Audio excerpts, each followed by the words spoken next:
Hi అండి. Natural air colour అండి. చాలా బాగా పనిచేస్తుంది. ఒకసారి ట్రై చేయండి. బాగా తెల్ల జుట్టు ఉండే వాళ్ళు ట్రై చేస్తే మంచి రిజల్ట్ అనేది ఇస్తుంది. తెలుస్తుంది కూడా మీకు.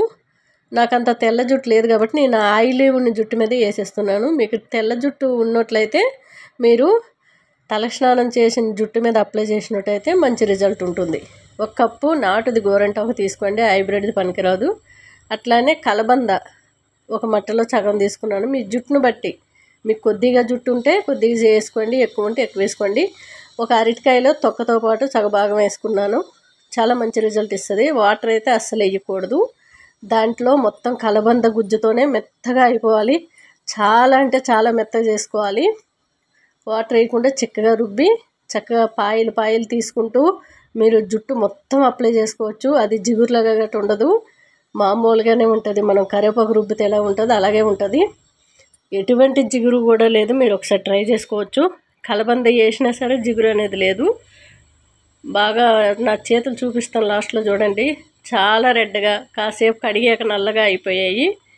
ఇక నేను తలస్నానం చేసి చూపిద్దామంటే నాకు వైట్ జుట్టు లేదు కాబట్టి మీకు తెలియదని నేను చూపించలేదు. మంచి రిజల్ట్ అయితే ఉంటుంది వైట్ జుట్టు ఉండే వాళ్ళకి. ఒకసారి ట్రై చేయండి. మీరు ఒకసారి వేసుకున్నారంటే మీరు వారానికి ఒక్కసారి స్నానం చేసినట్టయితే అది 2 నెలల వరకు ఉంటుందండి నెత్తికి. లేదు మేము వారంలో 2-3 సార్లు చేస్తాము అనుకుంటే అలాంటి వాళ్ళకి 1 మంత్ కలర్ న్యాచురల్ కలర్ అయితే ఉంటుంది. అంతేకాదండి, మీరు ఎక్కువగా బయట కలర్ ప్యాకెట్ వాడినట్టయితే కళ్ళు చుట్టూ దురదలు, మెడ దురద, అట్లనే మంగుమచ్చలు ఎక్కువగా చాలామందికి వస్తున్నాయండి. మీరు ఎప్పుడు కూడా ఒక ఏజ్ అయిన తర్వాత వైట్ హెయిర్ అనేది న్యాచురల్గా వస్తుంది ఎవరికైనా సరే ఏజ్ని బట్టి. ఇప్పుడు చిన్నపిల్లలకు కూడా వస్తుంది కాబట్టి అలాంటి వాళ్ళు ఈ టిప్ అయితే ట్రై చేయండి. ఈ హెయిర్ ప్యాక్ అయితే ట్రై చేయండి. మంచి రిజల్ట్ ఉంటుంది. నాకు ఏ ప్యాక్ వేసినా ఎంటికలు అయితే ఊడవండి. నేను అందుకే రకరకాలు ట్రై చేస్తూ ఉంటాను. మీరు కూడా అలా ఊడకుండా ఉండాలంటే వారంలో 2 సార్లు ఏదో ఒక ప్యాక్ అనేది అప్లై చేయండి. ఎగ్గు కలబంద అయినా. నేను చాలా హెయిర్ ప్యాక్లు అయితే పెట్టాను. మీకు కావాలంటే చూసుకొని వేసుకోండి. కలబంద పడిందంటే మంచి రిజల్ట్ ఉంటుందండి. జుట్టు కుప్పలుగా వస్తుంది. చాలా మంచిగా ఒత్తుగా చిక్కగా పొడుగ్గా లాంగ్ హెయిర్ అయితే వచ్చేస్తుంది. ఒక్కసారి మీరు చూసారంటే నేను చాలా ప్యాక్లు వేసాను. ఇది ఒక్కటే కాదు. ఎగ్గు కలబంద, ఉల్లిపాయ కలబంద, అట్లానే మెంతులు పెరుగు, అది అందరూ పెడతారు మెంతులు పెరుగు. అట్లానే చాలా హెయిర్ న్యాచురల్ కలర్ కూడా తయారు చేసినవి ఉన్నాయి వీడియోలు. అవి చూసినట్టయితే మీకు అవి ఎలా చేసుకోవాలి ఏంటి అనేది మంచిగా క్లియర్గా చెప్పాను. మీరు కావాలంటే చూసి చేసుకోండి. లేదనుకుంటే ఇది అప్లై చేసి 1 అవర్ ఏ ప్యాక్ వేసినా మీరు 1 అవర్ అయితే పెట్టుకోవాలండి.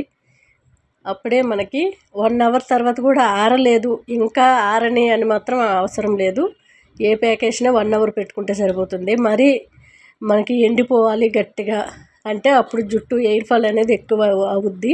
కొంచెం పచ్చిగా ఉన్నప్పుడే మనము ట్యాప్ కింద తలపెట్టి కడుక్కున్నట్లయితే ఆ ప్యాక్ అంతా వదిలే వరకు కూడా రుద్దినట్లయితే మీకు ఎయిర్ ఫాల్ అనేది అవ్వదు. మీరు బాగా ఎండిపోయిన తర్వాత తలస్నానం చేసినట్టయితే అది రుద్దేటప్పుడే సగం జుట్టు వాష్రూమ్లో, మిగతా జుట్టు మనం దువ్వేటప్పుడు ఊడిపోతుంది. అందుకనే టైట్గా అవ్వకుండా చూసుకోండి. ఏ ఎయిర్ ప్యాక్ వేసినా మరీ టైట్గా అవ్వకుండా చూసుకోండి. 1 అవర్ ఉన్నాక చక్కగా తలస్నానం చేయండి. మీకు ఇష్టమైన షాంపూతోనే. నేను మాత్రం కుంకుడుకాయ వాడతాను. కెమికల్ ఉండదు. మనకి వైట్ హెయిర్ రావడానికి కారణం షాంపూలేనండి. తెల్ల జుట్టు రాకుండా ఉండాలంటే చీకకాయ, కుంకుడుకాయ, ఉసిరిపప్పు వాడుకుంటే మనకి ఎప్పటికీ కూడా తెల్ల జుట్టు అనేది రాకుండా ఉంటుంది. ఆ 3 కలిపి మిక్సీలో వేసి పౌడర్ చేసుకుంటే ఇంకా మంచిది. చీకకాయ, ఉసిరిపప్పు, మనం ఉసిరికాయలు పండే టైంలో తెచ్చుకొని ముక్కలు కట్ చేసి నీళ్ళలోనే ఆరబెట్టుకొని అవి మనకి జుట్టుకు అప్లై చేసినట్టయితే నల్లగా ఉంటుంది. ఇప్పుడు కూడా కొంతమందికి ఉసిరికాయ పడదు, కొంతమందికి కుంకుడుకాయ పడదు, చీకకాయ పడదు. ఎవరికి ఏది పడితే అదే వాడండి. మంచి రిజల్ట్ అనేది ఇస్తుంది. చూసారు కదా నా చేతులు. ఒకసారి ట్రై చేయండి. ఓకేనా? బాయ్ అండి.